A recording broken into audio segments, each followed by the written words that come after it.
El día de hoy vamos a compartir una conferencia muy importante, que es la conferencia que habla sobre la segunda llegada del Señor. Es una conferencia que habíamos tenido pendiente de la semana pasada, pero por problemas técnicos no pudimos hacerla.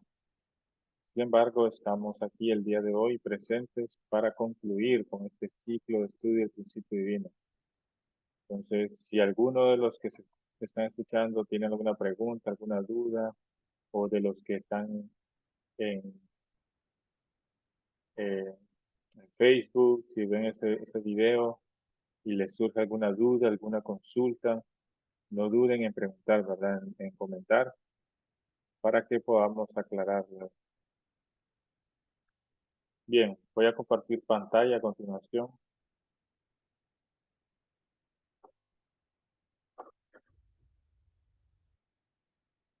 Y vamos a hablar sobre la segunda llegada de Cristo, la segunda venida de Cristo. Y ya hemos concluido con varias conferencias, ¿verdad? Hemos hablado sobre los paralelos históricos y ahora estamos pues en la última conferencia del principio divino que habla sobre la segunda venida de Cristo, que esta es la conclusión pues de todas las conferencias que hemos estudiado hasta el momento, donde realmente el principio divino se concentra, la máxima verdad del principio divino está concentrada en esta conferencia, la más importante de todas las verdades. Todas las verdades de Dios son importantes, por supuesto, pero en esta conferencia está la más grande de todas las verdades, que ahí donde vamos a revelar eh, todo sobre el Señor de la segunda llegada. Entonces, es muy, muy importante. Vamos a estudiar esta conferencia unos eh, 40 minutos porque tenemos otro evento.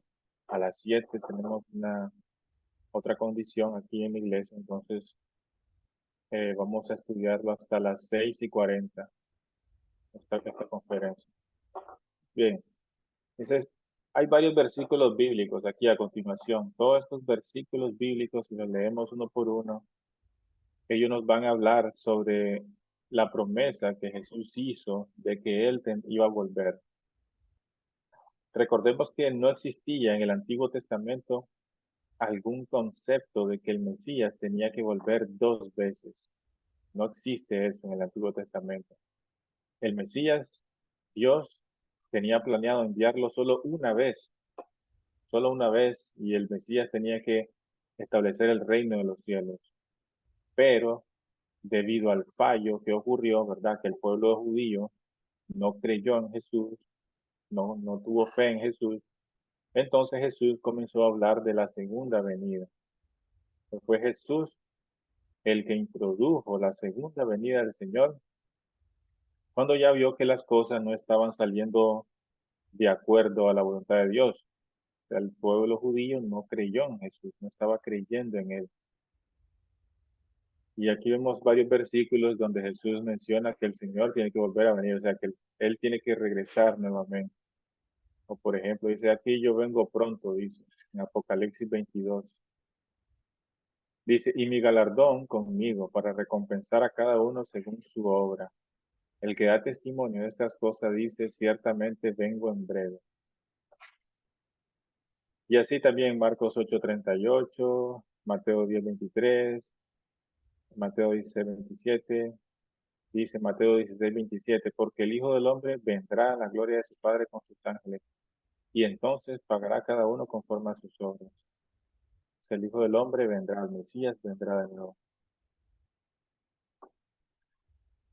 Bien, y bueno, esa es la esperanza de todos los cristianos, es la esperanza que todos tenemos de, de esperar al Señor. Si nosotros vamos a la calle y le preguntamos a los cristianos, católicos, evangélicos, qué es lo que están haciendo ellos, cuál es su esperanza final para los últimos días, ellos están esperando al Señor de la segunda venida. Y aún hay muchas personas cristianas, ¿verdad? De hecho, que seguimos sin esperando al Señor en su retorno.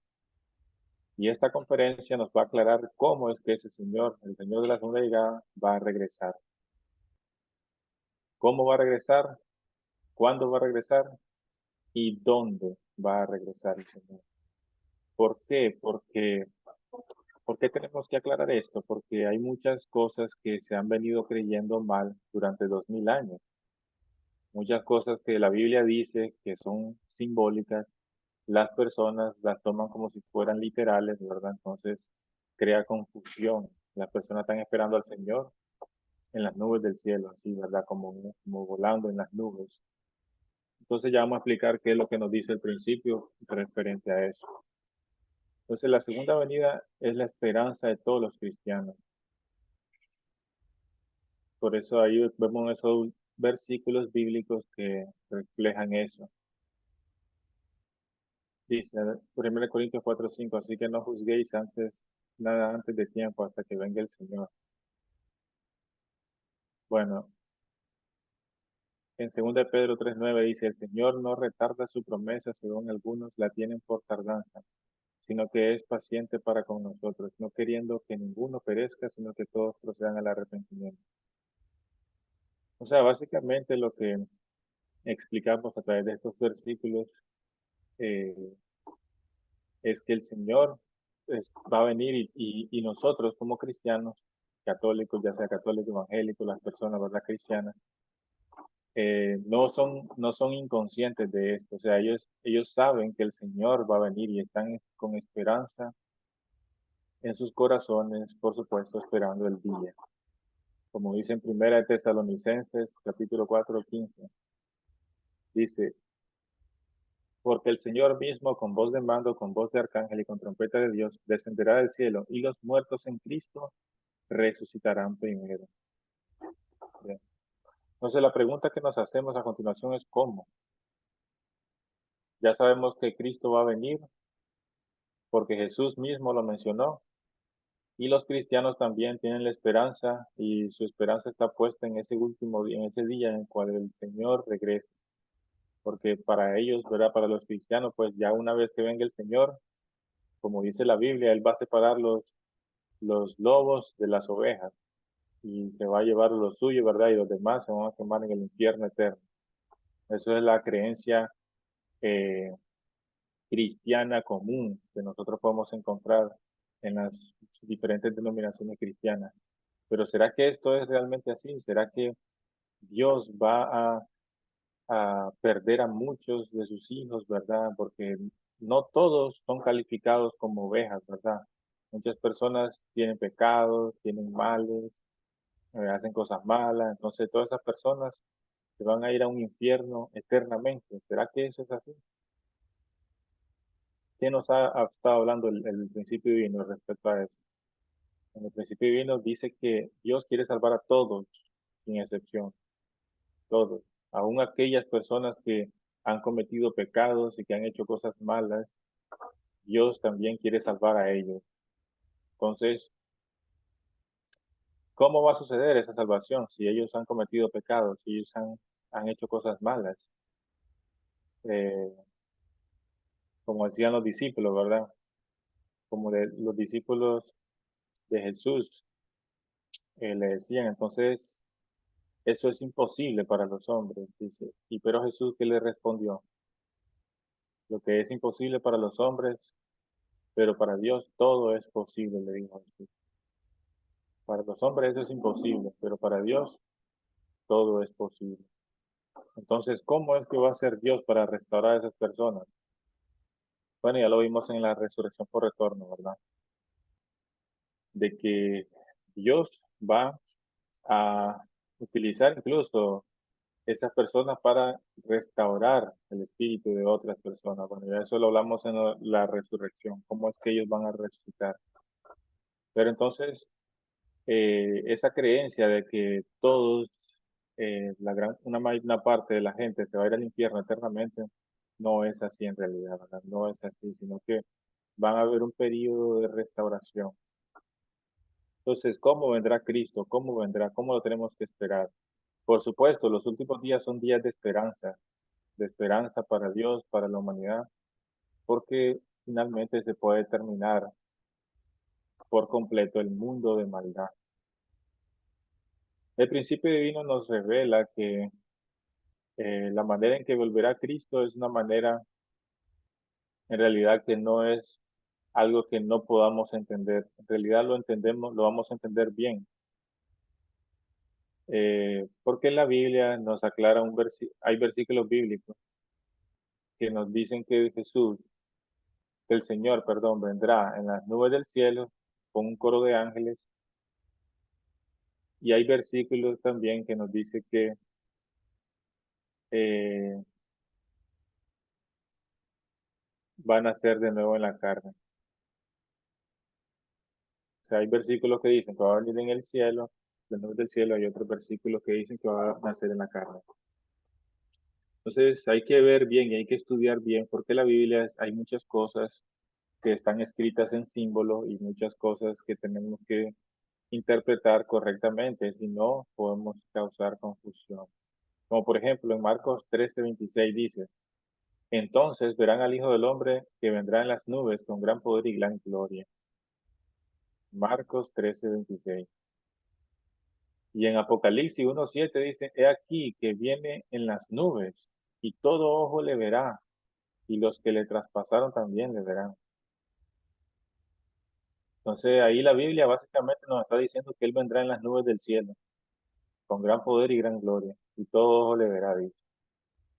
¿Será que así es como va a venir el Señor? ¿Será que tenemos que estar viendo al cielo, en las nubes, a ver a qué hora aparece ese coro de ángeles, ¿verdad? Con trompetas. Muchos cristianos han interpretado que Jesús vendrá en las nubes, literalmente, como si estos versículos fueran literales. Pero ya sabemos que la Biblia es algo que no podemos tomar literalmente todo lo que dice. Hay cosas que sí son literales, cosas que son simbólicas. Y hay que saber discernir en lo que es literal y lo que es simbólico. Entonces, eh, por otra parte, vemos en la diapositiva que hay unos versículos que apoyan la idea de que el Mesías, o sea, el Señor de la segunda llegada, va a nacer de nuevo. O sea, como todas las personas nacen de una mujer, como un niño, ¿verdad? Nace y crece hasta que llega a la adultez. Entonces, así como lo dice en Apocalipsis 12:5, dice, ella dio a luz un hijo varón que regirá con vara de hierro y todas las naciones a su hijo, y su hijo fue arrebatado para Dios y para su trono. Después dice en Lucas 17:20, dice, el reino de Dios no verá con advertencia. O sea, que el reino de Dios vendrá sin dejarse sentir, dice ahí la Biblia. Pero por otro lado, ¿verdad? Si nosotros vemos el versículo de Apocalipsis 1:7, dice que todo ojo le verá. Entonces, como que hay una contradicción, ¿verdad? Por primero dice que vendrá sin dejarse sentir y luego dice que todo ojo le verá. Entonces, ¿por qué hay ese tipo de como contradicción entre los dos versículos? Es por lo que uno es simbólico, simboliza algo, y el otro es literal, como va a pasar realmente, ¿verdad? No es que unos versículos son simbólicos y otro es literal. En Lucas 17:25 dice, pero primero es necesario que padezca mucho y sea reprochado por esta generación. O sea que el Señor en su segunda venida nuevamente tendrá que luchar en contra del mundo satánico, o sea, que va a tener oposición. Pero si el Señor viene en las nubes del cielo con un coro de ángeles, ¿quién no va a creer, verdad? En el Señor. ¿Quién se va a oponer ante semejante acontecimiento en el cielo? ¿Quién va a persistir en su ateísmo y en su negación a Jesús, al Mesías? Nadie, ¿verdad? Si nosotros vemos que de pronto se abre el cielo y aparece un coro de ángeles con trompetas y aparece el Señor en las nubes, de un acontecimiento que todo mundo se va a convertir inmediatamente, aún hasta el más pecador, de pronto ya tiene mucha fe al ver semejante espectáculo, ¿verdad? En el cielo. Sin embargo, la Biblia dice que el Señor va a padecer mucho, ¿sí? O sea, que quiere decir que no va a ser tanto así, ¿verdad? Como con un coro de ángeles con trompeta, sino que eso es simbólico, ese coro de ángeles y que el Señor viene en las nubes. Eso de las nubes, ya vamos a ver qué es lo que simboliza las nubes. No son nubes literales, así como las que nosotros vemos en el firmamento, que están constituidas de agua, de gas, sino que las nubes representan otra cosa en la Biblia. Entonces, cuando dice que el Señor va a padecer mucho y será desechado por esta generación, es porque va a haber persecución. el Señor, cuando venga en su segunda venida, va a sufrir persecución. Entonces, no va a ser fácil cuando el Señor venga, no la va a tener fácil, ¿verdad? En Lucas 18:8 dice, pero cuando venga el Hijo del Hombre, ¿hallará fe sobre la tierra? Otra vez, ¿verdad? Lo mismo que acabo de decir. Si nosotros creemos que el Señor va a venir en las nubes del cielo con un coro de ángeles, con trompetas, ¿verdad? Eh, repito nuevamente, ¿quién va a persistir en su ateísmo? ¿Quién va a dudar de que en realidad el Señor vino realmente? ¿Por qué entonces dice la Biblia que encontrará fe sobre la tierra? ¿Verdad? Todavía cuando venga el Hijo del Hombre se preguntaba a Jesús, ¿encontrará fe sobre la tierra? ¿Hallará fe? Pero ¿quién no va a tener fe, verdad, ante semejante espectáculo? Esto es porque en realidad, repito nuevamente, este versículo que habla de que Jesús viene en las nubes es simbólico. Que el Mesías viene en las nubes es simbólico. No va a ser así, no va a ocurrir así. Así que los cristianos que están esperando, viendo al cielo, a la hora que es el cielo se abra, entonces ya nosotros ya sabemos que ahí viene el Mesías. No es así, no va a ocurrir así. Nunca ocurrió así en el pasado. Dios nunca ha enviado a una persona, a una figura central, a alguien con el cual él trabajó, nunca lo ha enviado de esa manera, nunca. Primero porque es antiprincipio, ¿verdad? Dios es un Dios de principios, un Dios de leyes, y Dios respeta sus leyes y sus principios. Las leyes físicas fueron creadas por Dios, son principios creados por Dios. La gravedad, cómo funciona la materia, etcétera, cómo funcionan los organismos físicos, fisiológicos, todo eso fue creado por Dios. Entonces, son principios creados por Dios que Él mismo respeta. Dios mismo respeta sus principios y Él no viola sus principios. Entonces, decir que el Mesías, que en su segunda venida viene en las nubes del cielo, es como algo que va a violar o en contra de los principios de Dios. Primero que nada, las nubes es algo que no se puede parar uno, ¿verdad? Es un gas. No, nadie se puede poner de pie en una nube porque pasa directo para abajo, ¿verdad? Para el suelo y se cae y se rompe todo por la ley de la gravedad, que es un principio creado por Dios. Entonces, Dios no hizo en el pasado nada que vaya en contra de su principio para que la gente creyera. Y no lo va a hacer ahora tampoco, ¿verdad? Entonces, ¿por qué digo eso? Porque si nosotros vemos en el pasado, las figuras centrales con las cuales Dios trabajó, todos fueron personas normales, personas que nacieron de una mujer, personas que tenían dos ojos, una boca, una nariz, o sea, eran personas normales.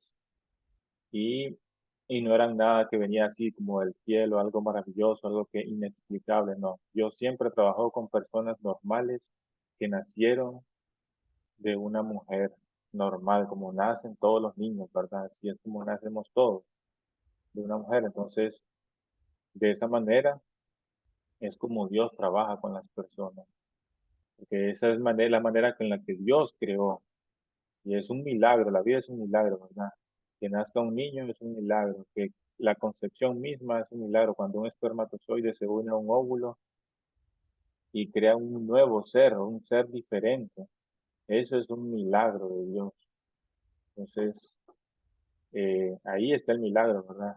Ese es el verdadero milagro, no que venga alguien en una nube montado, ¿verdad? Eso no es un milagro, eso es una imaginación.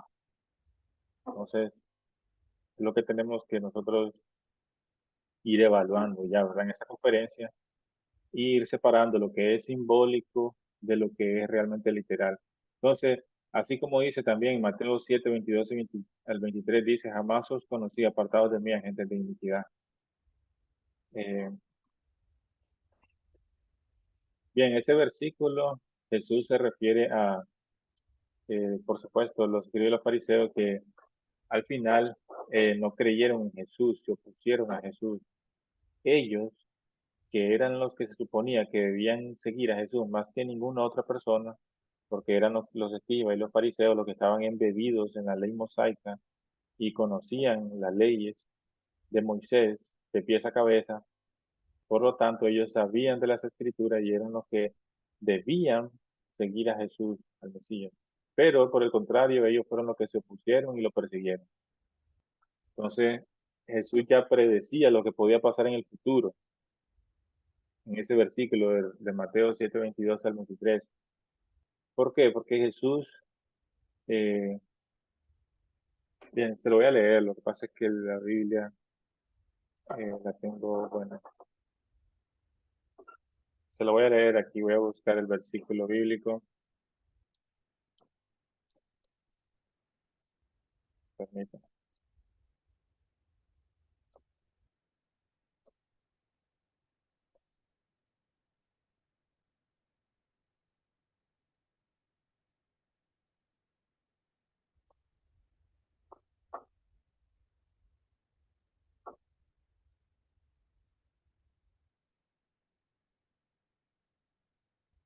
Bien, entonces,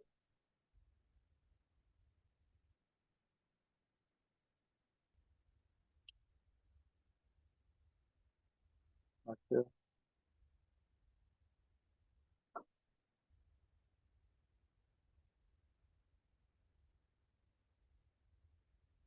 Entonces, ese versículo de Mateo, Mateo capítulo 7,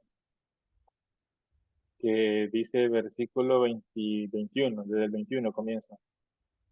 Dice, no todo el que dice Señor, Señor entrará al reino de los cielos, sino el que, muchos me dirán, sino el que hace la voluntad de mi Padre, dice.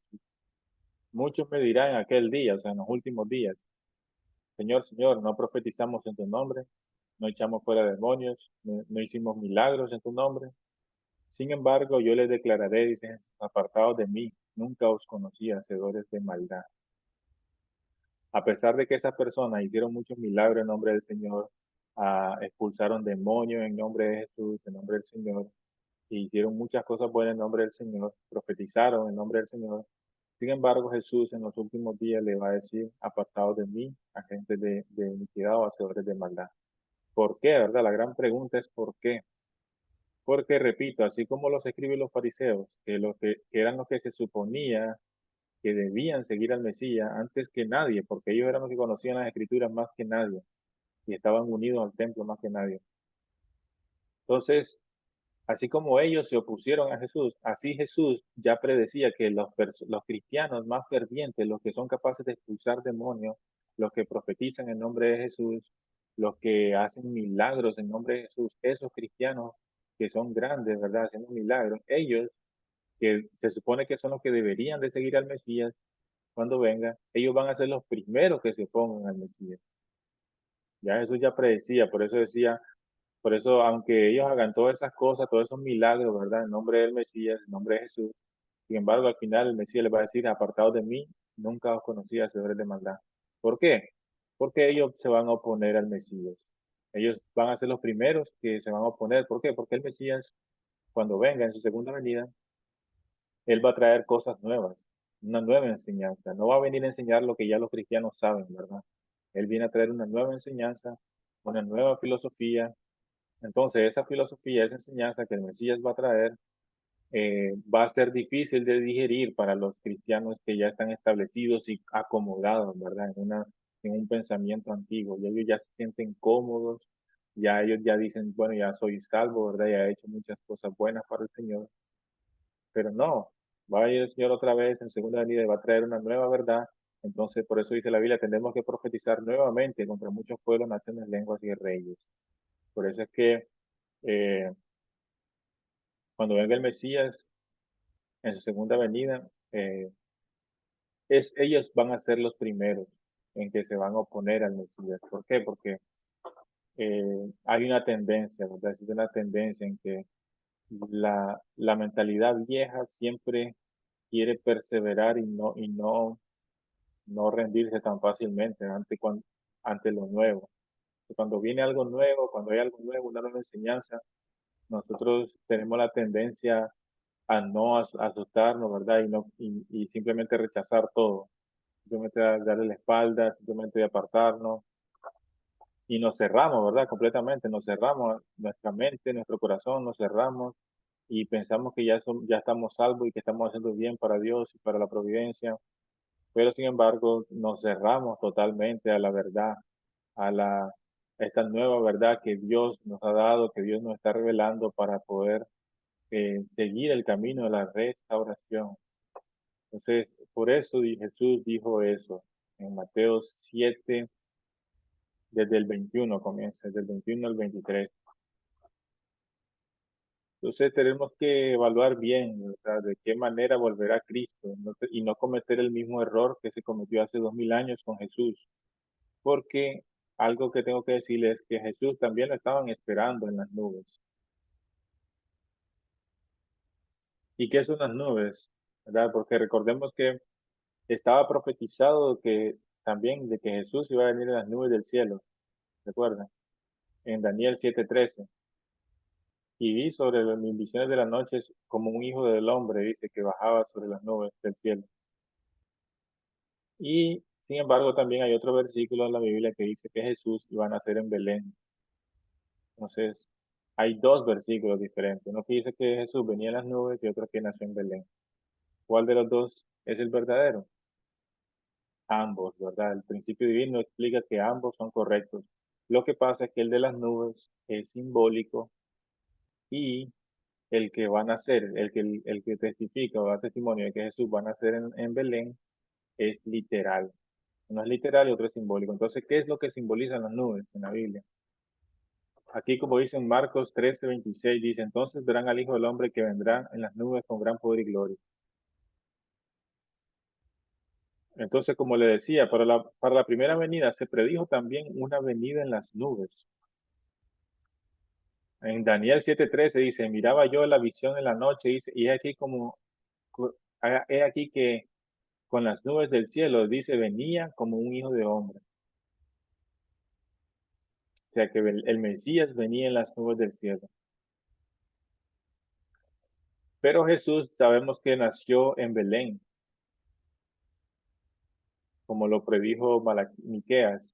Pero tú, Belén, Efrata pequeña, para estar frente a las familias de Judá, de ti me saldrá el que será Señor de Israel, de tu Belén. Entonces, de Belén, y en Belén iban a ser el Señor, fue profetizado por el profeta Miqueas. Y así ocurrió. Jesús nació en Belén, en efecto. Entonces todo el mundo dice, entonces Daniel 7:13 no se cumplió, porque fue falso entonces, porque el Daniel 7:13 dice que Jesús venía en las nubes y sin embargo no vino en las nubes, nació en Belén. Entonces Daniel 7:13 es para la segunda venida, decía la gente. Alguna gente dice eso, pero no es así. Todos los profetas, todos los profetas que existen en el Antiguo Testamento, todos, sin excepción, profetizan hasta Jesús nada más, hasta Jesús, hasta la primera venida. Todas esas profecías son para la primera venida. Entonces, Daniel 7:13 es para la primera venida también de Jesús. Pero, repito, las nubes es simbólico, es simbólico. ¿Qué simboliza? Como vemos en la gráfica, una nube está constituida de agua, ¿verdad? Entonces, es agua, prácticamente es agua cuando el agua se evapora, sube al cielo a la atmósfera y se convierte en nube. Entonces, el agua en la Biblia, en Apocalipsis 7:15, si leemos, ahí nos dice que el agua simboliza los pueblos, naciones, lenguas. Porque dice en Apocalipsis 7:15, dice, me dijo también las aguas que has visto, donde se sienta la ramera, son pueblos, naciones, lenguas, muchedumbre. Entonces, que esas aguas simbolizan a la gente, es toda la gente, las aguas. Y en Hebreos capítulo 12, versículo 1 dice que tenemos alrededor nuestro tan grande nube de testigos, o sea, una nube de testigos es como un grupo grande de gente. Entonces, nube simboliza como un grupo de gente también. Pero ¿qué diferencia hay entre el agua y la nube? Bueno, el agua primero está en su estado líquido y por lo tanto todavía posee como impurezas, podemos decirlo así. El agua puede estar sucia, contaminada, ¿verdad? Pero una vez que se evapora el agua y se convierte en nube, pues sube en vapor, ¿verdad? Y pues como que el agua se transforma o, podemos decirlo así, se purifica. Entonces, el agua como se purifica y se convierte en nube, como agua purificada. Entonces, si comparamos el agua con la gente, la nube vendría siendo como gente purificada del mundo caído, o sea, gente buena, gente buena. Las nubes, entonces, ya concluimos que simboliza la gente pura, gente buena. Entonces, cuando en Daniel 7:13 la Biblia nos testifica de que el Mesías va a venir en las nubes del cielo, o sea que Jesús iba a venir entre las nubes del cielo, es porque iba a venir entre las personas buenas. Y en efecto, así fue, nació en Belén, no nació en cualquier nación, nació en Belén de Judea y recordemos que Israel, el pueblo de Israel, es un pueblo preparado por Dios, no es cualquier pueblo. Es cierto, había mucho pecado, muchas cosas, pero al menos Israel, el pueblo de Israel, seguían las instrucciones de Dios, seguían los 10 mandamientos de Dios, o sea, era un pueblo más purificado si lo comparamos con las demás naciones alrededor. La nación de Israel era una nación más pura, más, estaba más acorde a la voluntad de Dios, porque ellos tenían los 10 mandamientos que les había dado Moisés y ellos pues respetaban esos 10 mandamientos. Por lo tanto, eran personas más puras, más purificadas que las demás naciones. Y por eso Jesús vino entre las nubes del cielo. ¿Por qué? Porque Jesús nació en un lugar donde está ese grupo de personas que practican un principio, que siguen las leyes de Dios, que obedecen las leyes de Dios, que era el pueblo de Israel. O sea, una nación preparada por Dios. No nació en cualquier nación. Y aún así, aunque Dios tardó muchos años en preparar esa nación, así no creyeron en Jesús, ¿verdad? Y lo crucificaron. Así de difícil es el corazón del ser humano, así de duro, ¿verdad? Entonces, ya podemos nosotros ir viendo entonces que las nubes del cielo simboliza ese grupo de personas selectas por Dios, ese grupo de personas purificadas en las cuales Dios ha trabajado para establecer una nación. Entonces, por eso dice que el Mesías venía entre las nubes del cielo, porque venía entre ese grupo de personas preparadas por el cielo, preparadas por Dios, que son personas purificadas. Entonces, y no son las nubes del firmamento, ¿verdad? Que nosotros vemos. Y bueno, hermano, entonces esta conferencia en realidad es muy buena, muy bonita, ¿verdad? Que nos aclara básicamente esto. Y aquí como vemos en esta otra diapositiva, también hay precedentes históricos, es precedentes históricos de lo que pasó antes. Por eso digo que nosotros que estamos viviendo en esta era, tenemos ventaja sobre ninguna otra persona de la era anterior. Yo siempre digo eso, ¿verdad? Porque tenemos algo cierto de ventaja, tenemos cierto porcentaje más de ventaja. ¿Por qué? Porque nosotros ya somos testigos de lo que ocurrió en la primera venida del Mesías. Ya podemos evaluar los errores que ocurrieron en la primera venida del Mesías y prepararnos para no cometer los mismos errores, ¿verdad? Que ocurrieron en la primera venida de Jesús. Que todo el mundo lo estaba esperando al Mesías en las nubes, o todo el mundo estaba esperando a que viniera Elías en un carro de fuego. Entonces, eh, y por esa razón, porque lo estaban esperando literal, que realmente del cielo bajara un carro de fuego, que del cielo viniera el Mesías, por eso es que terminaron crucificando a Jesús y creyendo que él no era el Mesías, ¿verdad? Porque a Jesús lo crucificaron no porque creyeron que él era el Mesías y que debía pagar nuestros pecados, no debía pagar por nuestros pecados, ¿verdad? No, lo crucificaron porque no creyeron que él fuera el Mesías. Si el pueblo hubiera creído que él era el Mesías, lo hubiera puesto de rey de Israel, porque ellos lo estaban esperando a él, estaban esperando al Mesías. Entonces, eh, entonces repito, nosotros tenemos la gracia de estar viviendo en esta era, una era en la cual podemos nosotros ser testigos de lo que ocurrió en la primera venida del Mesías y hacerlo diferente. O sea, que la primera venida del Mesías, las personas, el pueblo judío, el pueblo elegido de Dios, los israelitas, creyeron que lo que era simbólico era literal y entonces confundieron todo, ¿verdad? Y entonces terminaron no aceptando al Mesías. Entonces, en los últimos días puede ocurrir lo mismo, ¿verdad? Hay muchos cristianos que están esperando que el Mesías venga en las nubes del cielo, que se abran los cielos y que vengan una trompeta y ángeles y que venga el Mesías, ¿verdad? Con un coro de ángeles en las nubes del cielo. Entonces, la gente está esperando ese acontecimiento, pero ¿qué hay si no viene entonces? Y después no creemos en el verdadero Mesías que ya está en la tierra trabajando, ¿verdad? Y después terminamos crucificando al Mesías y ni nos damos cuenta y seguimos esperando, ¿verdad? Al Mesías en las nubes del cielo, así, porque así están los israelitas hasta hoy en día todavía. Ellos todavía están esperando la primera venida del Mesías. O sea, que ellos no aceptan a Jesús, no creyeron en Jesús, que Jesús vino, no, ellos para ellos siguen mirando al cielo a ver a qué horas va a venir el Mesías. Pero repito, Dios no trabaja de esa forma, Dios no trabaja de una forma tan fuera de los principios, ¿verdad? No es así, nunca lo hizo Dios, no lo hace ahora y nunca lo va a hacer en futuro, porque Dios es un Dios de principios y tenemos que aprender eso. Entonces, vamos a parar la conferencia aquí, hermanos, con estas palabras, porque tenemos otra condición a las 7, una condición de, de hondo que en la iglesia, entonces vamos a pararlo aquí y vamos a continuar, por supuesto, el próximo sábado para que continuemos hablando de este interesante tema y de todas las personas que nos ven de Facebook también o de YouTube.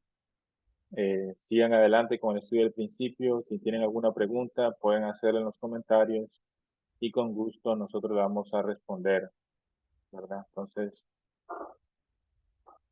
eh, vamos a parar de compartir. Entonces, no sé si tienen alguna pregunta, entonces.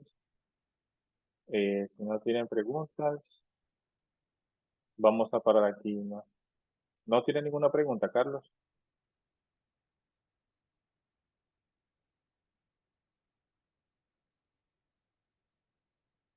Bien. Entonces vamos a terminar aquí. Nos vemos el próximo sábado, ¿yo? Bueno, gracias por confirmarme. Porque ya ahorita vamos a la otra condición, entonces tenemos que desocupar el Zoom. Pero nos vemos el próximo sábado y que Dios les bendiga siempre, ¿verdad? Por supuesto. Y gracias por unirse en esta hora. Nos vemos. Adiós, Carlos. Adiós.